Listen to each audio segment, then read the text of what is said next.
உலகத்திலே நான் பார்த்த என்ன மாதிரி இருக்கிற ஒரு நாத்தனாவை இந்த அழகு ரேவதியை பார்த்தேன்னா அது மிகையாகாதுங்க. உண்மையிலே இப்படி ஒரு நாத்தனா கிடைக்கிறதுக்கு கொடுத்து தான் வைக்கணும். அது ரெண்டு நாத்தனா, அது ஒரு ரேவதி, இன்னொன்று இந்த நான் மெஹர் அப்படின்னு தாங்க சொல்லணும். ஏன்னா அப்படி ஒரு தங்கமான மனசுங்க அந்த பிள்ளை நாத்தனாவுக்கு. எப்படி பார்த்தீங்களா, வீட்டில் இருக்க எல்லா உண்மையும் சொல்லுது ஒரு பொண்ணு அப்படின்னா, அதாவது மலர் சொல்லுது பார்த்தீங்களா உண்மையெல்லாம். 40,000 பணம் வந்துச்சு, பதவி உயர்வு கிடைச்சிருச்சு, நாத்தனா கிட்ட யாருமே சொல்ல மாட்டாங்க. ஏன்னா வில்லியா இருக்கிற நாத்தனா கிட்ட. இப்போ இந்த பிள்ளை அப்படி தங்கமான ரேவதி நீ வாழ்க.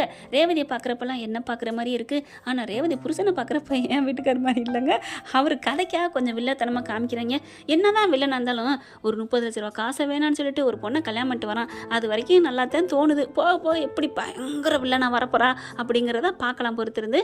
இப்போ எல்லா உண்மையும் சொல்லி ட்ரெஸ் எடுத்துங்கிறதெல்லாம் காமிக்குது. சூப்பர் அண்ணி சூப்பர் அப்படின்னு சொல்லி அவ்வளோ 2 பேரும் சந்தோஷப்பட்டுக்கிறாங்க. ஏய் ரேவதி, மலர் என்னடி பண்ணுறீங்க உள்ளுக்குள்ள அப்படின்னு சத்தம் கொடுக்குது. ஐயோ ஹெட் மாஸ்டர் கூப்பிட்றாங்க, வாங்க வாங்க அப்படின்னு 2 பேரும் வெளில வராங்களா. என்னங்கடி 2 பேரும் பண்ணுறீங்க அப்படின்னு சொல்ல, ஒன்றும் பண்ணல இந்த வர்றோம் அப்படிங்கல. ரேவதி அப்படிங்கல, என்ன நீ, அவர் எனக்கு காசு கொடுத்துருக்காரு, ப்ளீஸ் கோச்சுக்காத, உங்ககிட்ட இல்லாத பணம் காசு பணம் இல்லை, நீ ரொம்ப நல்லா வசதியாகவே இருக்கலாம், இருந்தாலும் எனக்கு ஆசையாக இருக்குது அப்படின்னு சொல்ல, என்ன நீ ப்ளீஸ் நான் எவ்வளோ வேணாலும் கொடுக்கலாம், நீ வாங்கிக்கிறியா அப்படின்ட்டு ஒரு 5,000 பணத்தை எடுத்து கொடுக்குது இந்த மலருப்புல. இப்படி ஒரு பொண்ணு இருக்கும் கொடுத்து தாங்க வைக்கணும். 5,000 பார்த்தோன்னே அப்படியே பார்க்குது. என்ன நீ அப்படின்னு கேட்குது ரேவதி. இல்லை நான் சம்பாரிச்சா உனக்கு எவ்வளோ நாள் தருவேன், இருந்தாலும் தாய் விட்டு சீதனம், அதுவும் அண்ணன் பொண்டாட்டிட்ட வாங்குறதுக்கு ஒவ்வொருத்தவங்களும் கொடுத்து வைக்கணும் ஆசையாக இருப்பாங்க. அதனால தான் சொல்கிறேன், உன் பொட்டி நிறைய பணம் இருக்கலாம், எனக்கு ஒரு ஆசை, நான் உனக்கு ஒன்றுமே கொடுக்க முடியலையே அப்படின்னு, அதனால் இந்தா ரேவதி எடுத்துக்கோ அப்படின்னு சொல்ல, சரி அப்படின்னு சொல்லிட்டு காசை வாங்குறாங்க. வாங்கிட்டு அப்படியே ஒரு 500 மட்டும் எடுத்துகிட்டு வச்சுக்கோங்க அண்ணி அப்படின்னு சொல்ல, ஏன் ரேவதி இது என்னோட காசுன்னு நினச்சிக்கோ, இது ஏன் அதுக்கு வந்துருச்சு, அதனால நான் உனக்காக கொடுக்குறேன் அண்ணி அப்படிலாம் பார்க்காதீங்க வாங்குங்க அப்படின்னு சொல்ல, என்ன ரேவதி இப்படிலாம் பண்ணுற, எனக்கு போன வாட்டி கூட வந்திருக்கல நீ 1000 ரூபா கொடுத்துட்டு போனேன் எதுக்கு அப்படின்னு சொல்லல, அது அவருட்டு பணம், ஆனால் இந்த பணம் ஏன்ட்டு பணம், நீங்கள் கொடுத்தது எனக்கா கொடுத்ததுனால அது ஏன் பணமாக நான் நினைக்கிறேன், உழைச்ச காசாக நான் நினைக்கிறேன், வச்சுக்கோங்க அண்ணே அப்படின்னு சொல்லி கொடுக்க, அப்படியே பார்க்க என்ன பணம் பத்தலைன்னு பார்க்குறீங்களோ, கம்மியாக இருக்குன்னு பார்க்குறீங்களோ, நாத்து நான் கொடுக்குறது கம்மியாக கொடுத்துருக்கான்னு, ஐயோ ரேவதி என்ன நீ நான் வாங்கிக்கிறேன் அப்படின்னு வாங்கிக்கிறாங்க. எனக்கு தெரியும் நீ இந்த மாதிரி டீஸ் பண்ணுற மாதிரி சொன்னாதான் வாங்குவேன்னு சும்மா கோமா சொன்னேன், அப்படிலாம் நினைக்காதீங்க அண்ணே, நான் சும்மா தான் சொன்னேன், பரவாயில்ல ரேவதி வா அம்மா கூப்பிட்றாங்க அத்தை கூப்பிட்றாங்க அப்படின்னு வெளியில் வராங்க. வெளில வந்தால் அப்படியே எஞ்சுதுன்னு குரங்குன்னு சொல்லுவாங்கள்ல அந்த மாதிரி உட்காந்துட்டு இருக்க. என்னாச்சு உன் அண்ணனுக்கு ஒரு மாதிரியாக இருக்காரு அப்படின்னு சொல்ல, யாருக்கு தெரியும், ஏன் பெத்த அம்மா இருக்குல்ல ஏதாவது ஏற்றி விட்டுருக்கும் மதியை பற்றி.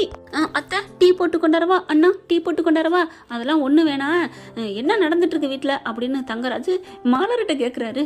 என்ன நடக்குதுன்னா, நான் நடக்கிறேன், ஏதோ ரேவதி நடக்குது, என்ன ஜோக்கு சொல்றியா, இல்லை நீங்கள் கேட்டதுனால சொன்னேன் அப்படிங்கல. அங்கே குழந்தை ஓடி வர்றா, இந்தோ என் மகளும் ஓடி வர்றா, அவளும் தான் நடக்கிறா, ஐயோ அப்படின்ட்டு அந்த மாதிரி என்ன நினச்சிட்டு இருக்கா அப்படின்னு சொல்ல, மாமியாக்கறிக்கு சந்தோஷம், மிரட்டுறாரு அப்படின்னு அவ்வளோ ஒரு ஆனந்தம்.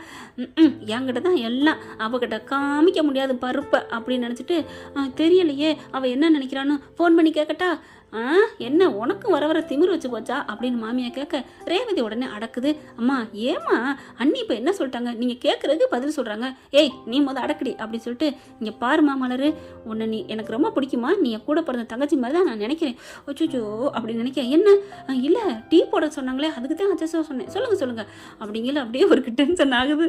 இங்கே பாரு சொல்லி வச்சிரு, அவளை அடக்கி உடக்கி இருக்க சொல்லு.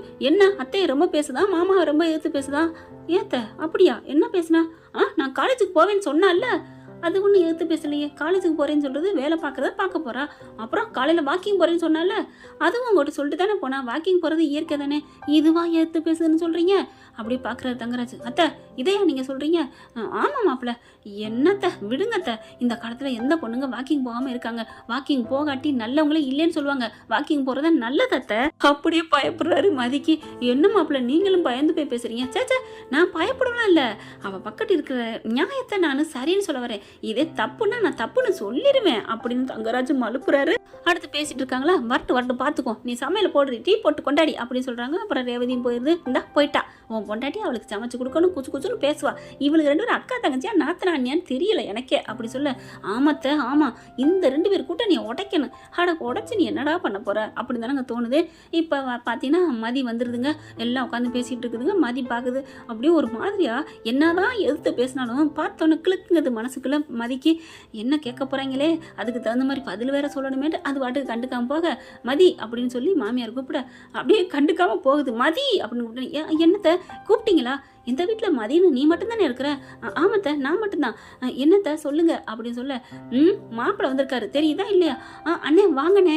நான் பார்க்கலத்த, உங்களை மட்டும்தான் என் மனசில் தெரிஞ்சிச்சு, அதுக்கப்புறம் நான் பார்க்காம போயிட்டேன். கொழுப்பை பார்த்தியா மாற்றிங்களா மாப்பிள்ளை அப்படிங்கிறாங்க.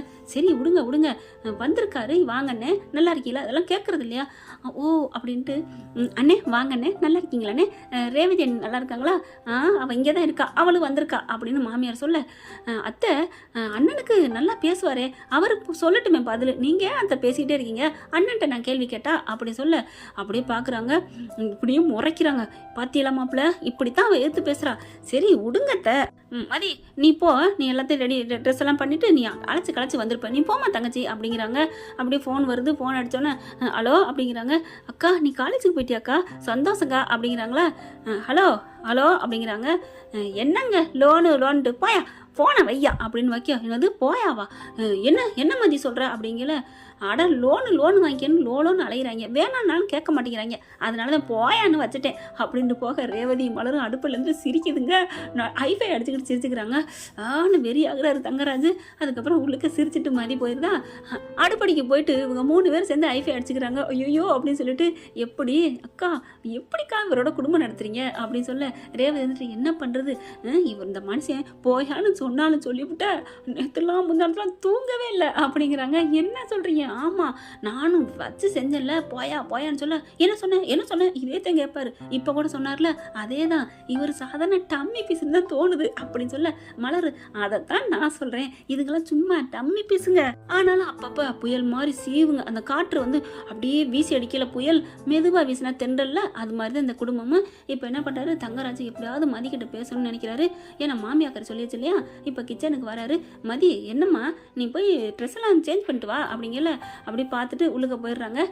என்ன ரொம்ப பம்புற மாதிரி இருக்கு அப்படின்னு ரேவதி கேட்க, எனக்கு தெரியும்டி, எனக்கு வில்லங்கமே நீ தான் அப்படின்னு சொல்லிட்டு வெளியில் போயிடுறாரு. வறண்டாவில் போய் உட்காந்துருக்காங்க. மதியை வர சொல்கிறி அப்படிங்கிறாரு. அதுக்கப்புறம் மதி ஒன்று என் புருஷர் வர சொல்கிறார் அப்படின்னு சொல்ல, என்னம்மா அது என் அம்மா ஏற்றி விட்டுருக்கு, அதை உங்ககிட்ட கக்குவார், கொஞ்சம் பார்த்து அப்படி கேள. பார்த்துக்கிறேங்க்கா அப்படின்ட்டு போகிறாங்க. காஃபியோட போகிறாங்க. அண்ணா காஃபி குடிக்கிறீங்களா? வேணான்னு சொன்னாலும் ஏதாவது சொல்லுவா. குடும்பம் தங்கச்சி அப்படின்னு வாங்கிக்கிறாரு. இங்கே பாருமா, காலேஜுக்கெலாம் போயிட்டு வந்தியா? நல்லபடியாக முடிஞ்சாமா? நல்லபடியாக முடிஞ்சிச்சு. எல்லாம் என்ன பேசுனாங்களா? நீங்கள் பண்ணி வச்ச கல்யாணத்தை பற்றி பயங்கரமாக காரி துப்பாத குறையாக பேசுனாங்க. மூஞ்சில எனக்கே துப்பிட்டாலே. இல்லை மதி, அதெல்லாம் இயற்கை எல்லா இடத்துலையும் நடக்கிறதா. ஏது ஒருத்தன் குற்றவாளின்னு தெரிஞ்சு அவனுக்கு தலையை நிட்டுறதா அப்படிங்கல. என்ன மதி உன் புருஷனை இனிமே குற்றவாளின்னு சொல்லாத அப்படிங்கிறாங்க. இங்கே பாருங்க, நான் என் போக்கில் விட்டுருங்க, நான் பாட்டுக்கு இருக்கேன், இப்போ எதுக்கு என்ன வர சொன்னீங்க அப்படிங்கல. ரேவதி அங்கே இருந்துட்டு ப்ளீஸ் கோமா பேசாத, கூல் அப்படிங்கிறாங்க. சரிக்கா உங்களுக்கா பார்க்குறேன் அப்படின்ட்டு, சொல்லுங்கண்ணே இப்போ ஏன் என்னை அழைத்தீர்கள்? என்ன எகுருனா இறங்கிட்டா அப்படின்னு மனசில் நினச்சிட்டு, ஒன்றும் இல்லை மாமதி தங்கச்சி, கொஞ்சம் அத்தைக்கிட்டலாம் கொஞ்சம் பணிஞ்சு போமா, அவங்களாம் வயசானவங்க, சரிங்க சொல்லிட்டு போமா. எது வாக்கிங் போகாத அப்படின்னா சரிங்க போகலை அப்படின்னு இருக்கணுமா? காலேஜுக்கு போகாத, சரிங்க நான் காலேஜுக்கு போகல அப்படின்னு இருக்கணுமா? குளிக்காத, சரிங்க நான் குளிக்கல, சாப்பிடாத, சரிங்க சாப்பிடல அப்படின்னு சொல்லிட்டு இருக்கணுமா? சொல்லுங்கண்ணே அப்படி சொல்ல, ஐயோ இவன் இப்படி பேசுறா. பேசிக்கிட்டு கீழே மாமியாக்கரை இங்கேருந்து வர்றாங்களா. மதி ப்ளீஸ் மதி கொஞ்ச நேரம், மாமியாக்கரை என்னை போட்டு அலப்பி எடுக்கிறா, அவளுக்காவது நீ கொஞ்சம் சரிங்கண்ணேன்னு சொல்ல ப்ளீஸ் அப்படின்னு கெஞ்சுறாரு. என்ன வேணாலும் நடக்கட்டும், என்ன வேணாலும் போட்டும் ப்ளீஸ் அப்படின்னு இங்கிட்டு கையெடுத்து இப்படி இங்கிட்டு அதாவது மறைவில் கையெடுத்து கும்பிடுறாரு. அடப்பாவி இவ்வளோதான் உங்க கெத்தா, விட்டா காலில் விழுந்துடுவேன் போல இருக்கே, சரி போயிட்டு போகிறேன் அப்படின்ட்டு, சரி கை எடுங்கண்ணே நான் பார்த்துக்கிறேன் அப்படிங்கல. அங்கே இருந்து வருது அத்தை, மாமியார் மாப்பிள்ளை என்ன எனக்கே குளருதுங்க. மாப்பிள்ளை என்ன பண்ணுறீங்க அப்படின்னு வர்றாங்க. ஒன்றும் இல்லை, நான் சொல்லிட்டேன் மதிட்டேன், இனிமேல் அத்தையை மதித்து நடக்கணுன்ட்டு. என்ன நினச்சிட்டு இருக்க? கேட்கப்பா காலில் நினச்சியா? என்னமோ காலில் அப்படி போறியா இப்படி போறியா? நான் சொல்லிட்டேத்த. சொல்லிட்டீங்களா மாப்பிள்ளை? என்ன கேட்குறேன்ட்டாளா? என்ன என் மாப்பிள்ளை சொன்னதை கேட்குறியா அடிமதி அப்படிங்கல. அப்படியே முறைக்க ப்ளீஸ் அவங்க மதி, இவர் அப்படின்னு ப்ளீஸும்பாரு. சரி போ, பாவம் பயா அப்படின்னு சொல்லிவிட்டு, அதாவது வாய்க்குள்ள மெதுவாக பயா அப்படின்னு சொல்கிறாங்களா, அடிப்பாவி மறுபடியுமா செத்துலையும் அசிங்கப்பட்டாச்சு சோத்துலையும் அசிங்கமா அப்படின்னு நினைக்க, சரிங்கண்ணா அப்படின்னு சொல்லிட்டு, அத்தை ஆமத்தை இனிமேல் நான் சொன்ன பேச்ச கேட்பத்த அப்படின்னு சொல்லிட்டு எந்திரிக்கிறாங்களா. எந்திரிச்சிட்டு போக, மாப்பிள்ளை கை கொடுங்க, என்னத்தை ஏன் கை கொடுக்குறீங்க, அவள் அடங்கா அப்படியாருன்னு நினச்சேன், உங்கள்கிட்டையும் சரிங்கன்னு சொல்லிட்டா என்கிட்டையும் சரிங்கன்னு சொல்லிட்டா, ஐயோ மாப்பிள்ளை நீங்கள் அப்பப்போ வாங்க மாப்பிள்ளை, அவள் கொட்டத்தை அடக்கணும் மாப்பிள்ளை அப்படின்னு பேச, அவள் என்னைவா ஒட்டுமொத்ததையும் அடக்கி சகலதையும் சப்த நாடியும் அடங்கி போய் கிடக்கிற அளவுக்கு ஒடுக்கி வச்சிருக்கா, இதில் வேற நான் அடக்கணுமா, சரிங்க அப்படின்னு சொல்ல, அங்கே போன மாதிரி அப்படி திரும்பி பார்க்குது. அப்படியே ப்ளீஸ் எதுவும் அப்படின்னு ஒரு கெஞ்சுறாரு நம்ம தங்கராஜு. பயா அப்படின்னு மறுபடியும் சொல்லிட்டு போக, என்னது மறுபடியும் போயாவா அப்படின்னு நினைக்க, அது ரெண்டும் வா மதி அப்படின்னு கிச்சனில் போயிட்டு 3 பேர் ரொம்ப ஜாலியாக கை அடித்து விளாண்டுக்கிறாங்க. என்ன ஃப்ரெண்ட், இப்படி போனால் நல்லா தானே இருக்கும், பார்க்கலாம் என்ன நடக்க போகுதுன்னு. இந்த பதிவு உங்களுக்கு பிடிச்சிருந்துன்னா உங்கள் பொண்ணான கையில் லைக்கை போட்டு சப்ஸ்கிரைப் பண்ணிடுங்க. Thank you friend. இந்த வீடியோ உங்களுக்கு பிடிச்சிருந்தா தயவு செய்து லைக் பண்ணுங்க. இன்னும் அப்டேட்ஸ்க்காக சேனலை சப்ஸ்கிரைப் பண்ண மறக்காதீங்க. நம்ம கிட்ட இருக்க எல்லா சேனல்ஸோட லேட்டஸ்ட் வீடியோ அப்டேட்ஸ்க்காக மேல ரைட் சைடுல காட்டுற லிங்கை கிளிக் பண்ணி வாட்ஸ்அப் குரூப்ல ஜாயின் பண்ணுங்க. உங்களிடம் விடைபெறுவது நான் உங்கள் மெஹர்.